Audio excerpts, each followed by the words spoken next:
तो दोस्तों, क्योंकि रिश्तों के भी रूप बदलते हैं कि आज के एपिसोड की शुरुआत होती है वृंदा के फोन से।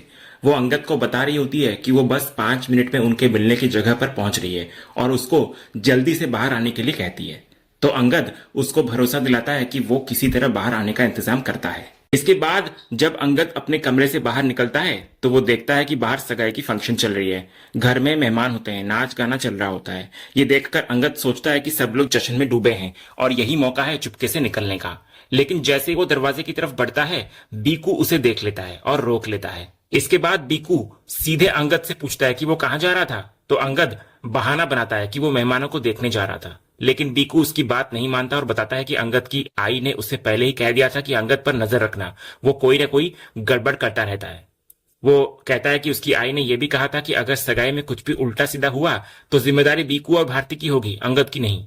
ये सुनकर अंगद बड़ी चालाकी से अपनी मां की नाराजगी को ही अपनी ढाल बना लेता है। वो दुखी होने का नाटक करता है और कहता है कि वो अपनी मां की वजह से ही परेशान है, क्योंकि उसकी मां इस सगाई से खुश नहीं है और किसी भी रस्म में नहीं आई है, इसलिए उसे भी अच्छा नहीं लग रहा। यहाँ अंगद अपनी चालाकी से बीकू की सहानुभूति हासिल करने की कोशिश करता है। वो दुखी होने का नाटक करके खुद को बेबस दिखा रहा होता है। इसके बाद बीकू अंगद को वापस अंदर ले जाकर पूजा में बैठने को कहता है। इधर अंगद को मजबूरन भारती के साथ पूजा में बैठना पड़ता है और वो मन ही मन अपनी किस्मत को कोसता है। उधर दूसरी तरफ वृंदा तय हुए जगह पर पहुंचकर अंगद का इंतजार कर रही होती है और उसको लगातार फोन करती है। इधर अंगद अपनी जेब में फोन बजता हुआ महसूस करता है और समझ जाता है कि वृंदा पहुंच गई है। ये सोचकर वो और भी बेचैन हो उठता है।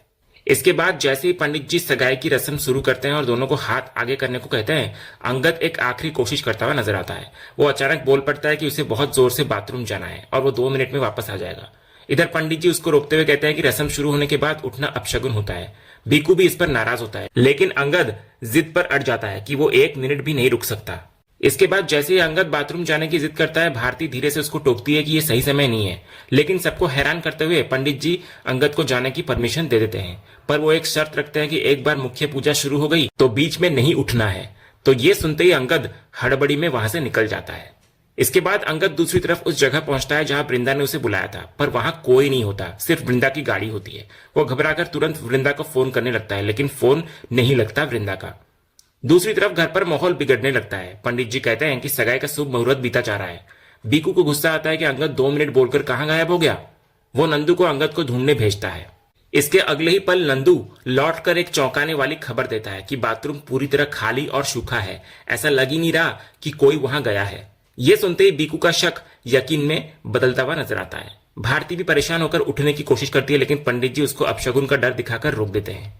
इसके बाद अब बीकू का सब्र जवाब दे जाता है। वो मंगल से अपनी आपसी दुश्मनी भूलकर अंगद को ढूंढने के लिए कहता है, तो मंगल आखिरकार मान जाता है। इसके बाद जल्द ही बीकू और मंगल दोनों अंगद को ढूंढने निकल पड़ते हैं।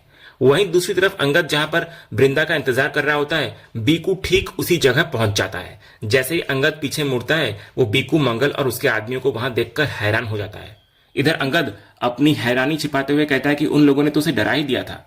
फिर वो बीकू से पूछता है कि वे सब लोग यहाँ क्या कर रहे हैं। इसके जवाब में बीकू उल्टा अंगद से पूछता है कि वो यहाँ क्या कर रहा है, और उसने तो कहा था कि वो 2 मिनट में बाथरूम से वापस आएगा, लेकिन यहाँ क्या कर रहा है वो।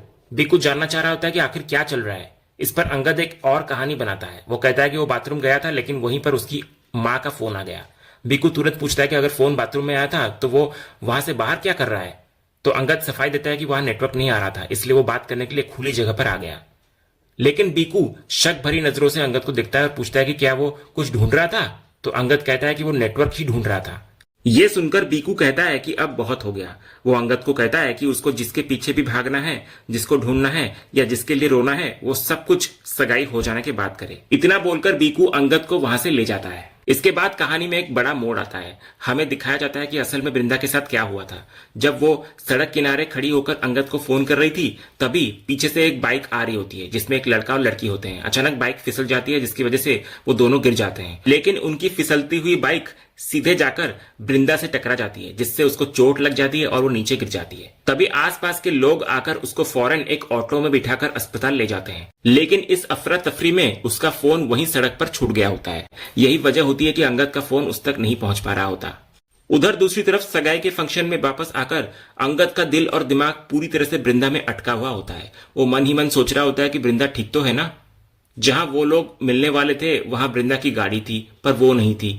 वो लगातार सोच रहा होता है कि आखिर वृंदा कहाँ चली गई और फोन क्यों नहीं उठा रही। तभी इसी उधेड़ बुन में पंडित जी सगाई की अंगूठी अंगद के हाथ में थमा देते हैं। भारती खुशी खुशी अपना हाथ आगे बढ़ाती हुई नजर आती है, लेकिन अंगद जैसे ही उस अंगूठी को पहनाने वाला होता है, अचानक एक भयानक ख्याल उसके दिमाग में आता है। एक सपना। सपने में यह होता है कि अंगद अचानक बोल पड़ता है कि वो ये सगाई नहीं कर सकता। ये सुनकर सब लोग, खासकर भारती, हैरान हो जाते हैं। इसके बाद अंगद हिम्मत करके सच बताता है कि वो शादीशुदा है, उसकी शादी वृंदा से हो चुकी है और उनके 2 बच्चे भी हैं। ये सच सुनकर भारती टूट जाती है और खुद को खत्म करने की धमकी देती है और एक चाकू उठा लेती है मारने के लिए। इसके बाद जैसे ही भारती ऐसा करने की कोशिश करती है, बीकू गुस्से से आग बबूला हो जाता है। वो अंगद का कॉलर पकड़कर कहता है कि उसने अंगद को अपनी बेटी का दिल तोड़ने से मना किया था, फिर भी उसने यही किया। इसके बाद बीकू अपने आदमियों को अंगद को बांधने का हुक्म देता है और मंगल को आदेश देता है कि वो वृंदा और उसके बच्चों को ढूंढ कर लाए, ताकि वो अंगद के सामने ही उसके पूरे परिवार को खत्म कर सके। इसके बाद अंगद इस भयानक सपने से इतना डर जाता है कि वर्तमान में लौटकर भी वो चिल्लाने लगता है कि उन्हें कुछ मत करना, उनकी कोई गलती नहीं है। तो भारती उसको हिलाकर जगाती है और पूछती है कि क्या हुआ। इसके बाद उसी वक्त बीकू अंगद को अंगूठी पहनाने के लिए कहता है, तो अंगद एक भयानक दुविधा में फंस जाता है। वो सोचता है कि जो कुछ उसने अभी सपने में देखा, अगर सच बताने पर वो सब हकीकत में हो गया तो वो भारती, वृंदा और अपने बच्चों की जिंदगी दांव पर नहीं लगा सकता। इसके बाद अंगद सच बताने का इरादा छोड़ देता है। जब वो भारती को अंगूठी पहनाने में हिचकिचा रहा होता है, तो भारती खुद ही जबरदस्ती अपना हाथ आगे करके अंगूठी पहन लेती है। इसके बाद वो भी अंगद को जबरदस्ती अंगूठी पहनाती हुई नजर आती है। फिर अंगद रोकने की कोशिश करता है, लेकिन सब लोग तालियां बजाकर उसकी आवाज को दबा देते हैं और सगाई आखिरकार हो जाती है। दूसरी तरफ वृंदा अस्पताल में होती है। डॉक्टर उसके सिर पर लगी चोट पर पट्टी कर रहे होते हैं, लेकिन वृंदा बार बार डॉक्टर से जाने की गुहार लगाती है, कहती है कि यह उसकी जिंदगी का सवाल है। लेकिन डॉक्टर उसे हेड इंजरी की गंभीरता समझाते हुए आराम करने की सलाह देते हैं। तभी अकेले में वृंदा मन ही मन अंगद से बात करती है। उसे उम्मीद होती है कि अंगद ने सब कुछ वहां संभाल लिया होगा और सगाई होने नहीं दी होगी। वो कहती है, तुम प्लीज सगाई होने मत देना अंगद, प्लीज। उधर दूसरी तरफ सगाई की रस्म पूरी होते ही बीकू की खुशी का ठिकाना नहीं रहता। वो उत्साह में पंडित जी से कहता है कि अब जब सगाई हो ही गई है तो शादी के लिए भी जल्द से जल्द एक अच्छा मुहूर्त निकाल दिया जाए। इसके बाद वो अंगद और भारती दोनों को मिठाई खिलाता है, लेकिन बाहर से चल रहे इस जश्न के ठीक उलट अंगद अंदर ही अंदर पूरी तरह टूट चुका होता है। वो मन ही मन भगवान से शिकायत कर रहा होता है। वो सोच रहा होता है कि ये सब क्या हो गया। वो वृंदा से मानसिक रूप से बात कर रहा होता है कि कहाँ हो तुम वृंदा, देखो यहाँ कितना गलत हो गया। उसे लग रहा होता है कि जैसे भगवान उसे किसी बात की पनिशमेंट दे रहे हैं। वो सोचता है कि वे तो यहाँ सब कुछ ठीक करने आए थे, लेकिन भगवान ही उनका साथ नहीं दे रहे। वो वृंदा के लिए बहुत चिंतित होता है, ये सोचकर कि जो उसे बचाने आई थी वो खुद न जाने किस मुसीबत में है। इसके बाद बीकू अंगद और भारती के साथ तस्वीरें खिंचवाने के लिए उन्हें एक साथ खड़ा करता है। अंगद के चेहरे पर कोई खुशी नहीं होती, लेकिन वो मना भी नहीं कर सकता था। उसे मजबूरी में एक झूठी मुस्कान के साथ तस्वीरें खिंचवानी पड़ती है, जो उसके दर्द को और भी बढ़ा देती है। इसके बाद जब जश्न अपने चरम पर होता है और अंगद अपनी किस्मत को कोस रहा होता है, तभी एक जानी पहचानी आवाज गूंजती है जो अंगद का नाम पुकारती है। ये आवाज मालती की होती है।